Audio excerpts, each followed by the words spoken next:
De acuerdo. Por favor, Juan Macaya, indique su nombre completo y RUT e inicie su exposición.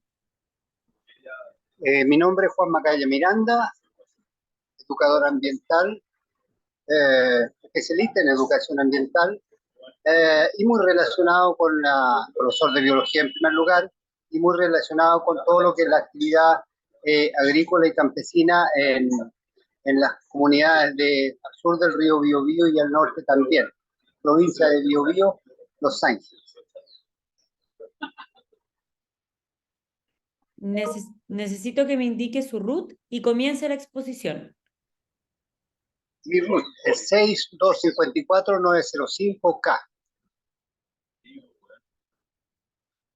Bueno, mi presentación está relacionada básicamente, como ya lo señalaba, en la iniciativa 10371 y se refiere a conservación de la naturaleza, que yo lo expliqué en la forma que aquí dice: conservación de la naturaleza, la biodiversidad y la planificación del territorio, actualmente, y donde señalo que actualmente las familias vulnerables que históricamente se dedican a la cacería, la colecta de hierbas medicinales, frutos silvestres y apicultura van en retroceso.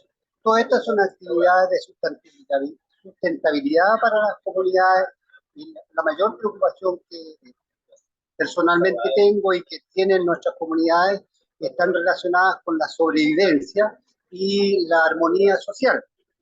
En esa medida, entonces, va mi propuesta.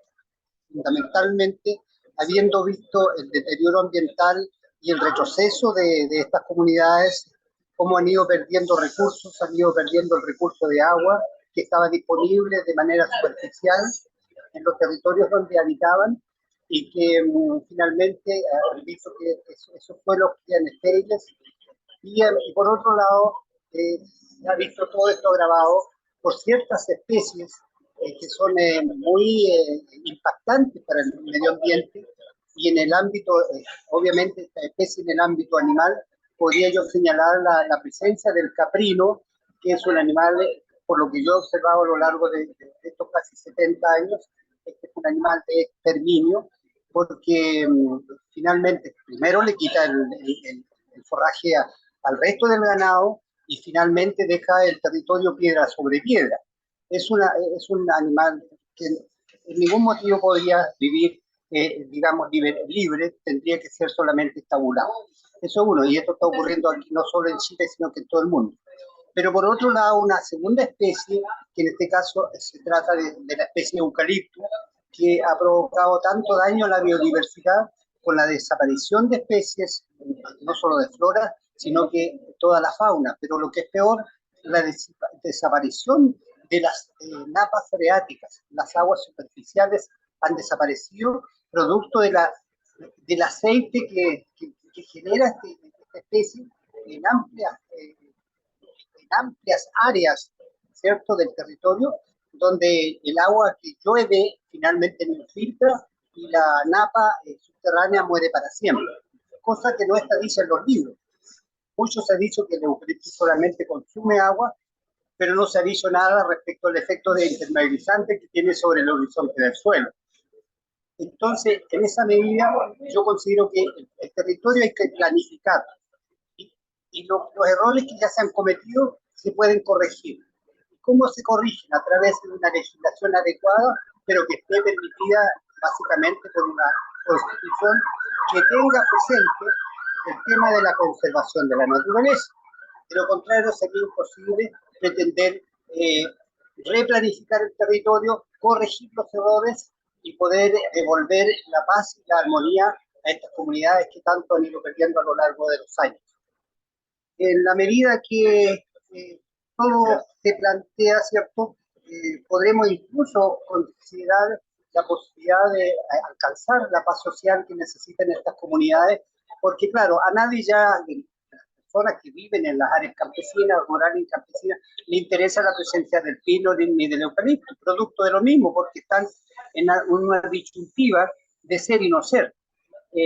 Entonces, de ahí mi gran preocupación.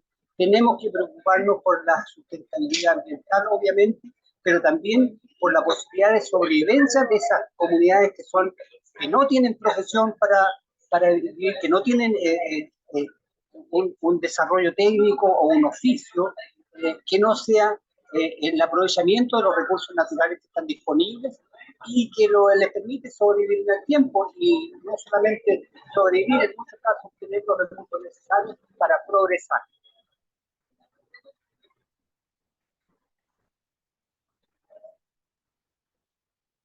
Agradezco. Pregúntenme nomás, por favor,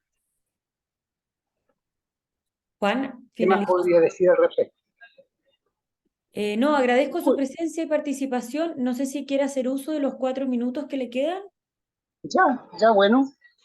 Bueno, decir que en mis zonas rurales donde yo me desenvuelvo y me he desenvuelto, he visto cómo definitivamente las familias han perdido el recurso de agua, ese recurso de agua que les llegaba por gravedad, ¿cierto?, desde una montaña o que les llegaba por gravedad de una loma y porque estaban a un desnivel de 20, 30 metros les llegaba el agua por una pranza y ellos se abastecían de ello. En circunstancias actuales, las familias deben ser abastecidas por camiones aljibe de las municipalidades.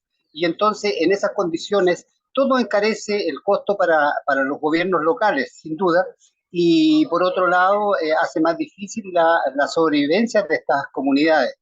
Eh, yo creo que es importante considerar estos puntos que yo señalo en la iniciativa 10371, porque si no nos preocupamos realmente de la conservación de la naturaleza, no solamente la vuelta de mano va contra la misma naturaleza, sino que contra la naturaleza humana, porque significa la sobrevivencia de la biodiversidad y la naturaleza en sí, significa en retorno la paz y armonía y sobrevivencia humana.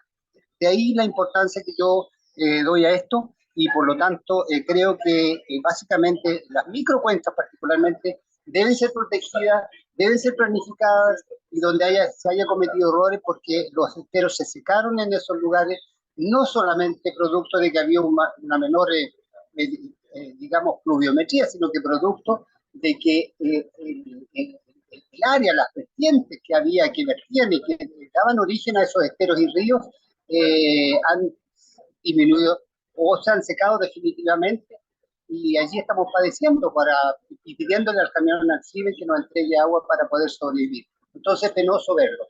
El río Mulchen, sin ir más lejos, en los últimos 30 años, desde que se inició la plantación masiva de eucalipto, ha perdido por lo menos 10 veces su cauce.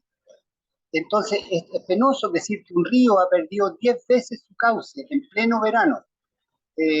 Con eso ya, ¿qué más puedo señalar? Los apicultores se ven afectados, los cazadores que cazaban especies silvestres que sobrevivían y hacían deporte también con esto, están afectados, los recolectores de frutos silvestres, los recolectores de hierbas silvestres, particularmente al interior de las comunidades indígenas, esto se vio y se ha visto. La cordillera de Nahuelbuta prácticamente quedó barrida por la aplicación de bombas de herbicidas como la cimacina, atracina y Roundup. Si alguien quisiera verificar eso, allí lo encontraría. Que esa cordillera de Nahuelbuta quedó barrida, donde toda la fauna silvestre tuvo que buscar auxilio, escapó, emigró, pero en su emigración desapareció. Solamente quedaron dentro de la pirámide los carnívoros, en este caso el puma, que ha dado mucho que hacer, los zorros, y ellos pueden sobrevivir. Tuvimos la oportunidad de ver incluso pudúes comiendo con las vacas en Coihue. Zorros arrinconados en Mulchen, por ejemplo, arrinconados por los perros. O sea, animales silvestres que tuvieron que escapar de la montaña porque allí no había nada. Entonces, y por muchos años, los últimos 15, 20 años, particularmente cuando se inicia la aplicación masiva de estos herbicidas que ya he señalado. Esa sería toda mi presentación por mi parte, estimados amigos de la Comisión Constituyente. Y siempre Agradezco, voy a estar disponible para cualquier evento que se produzca en el futuro. Agradezco su presencia y participación en este acto significativo para el desarrollo de nuestra nueva Constitución. A continuación daré cierre a esta reunión, la cual, reitero, será grabada para su posterior análisis. Muchas gracias.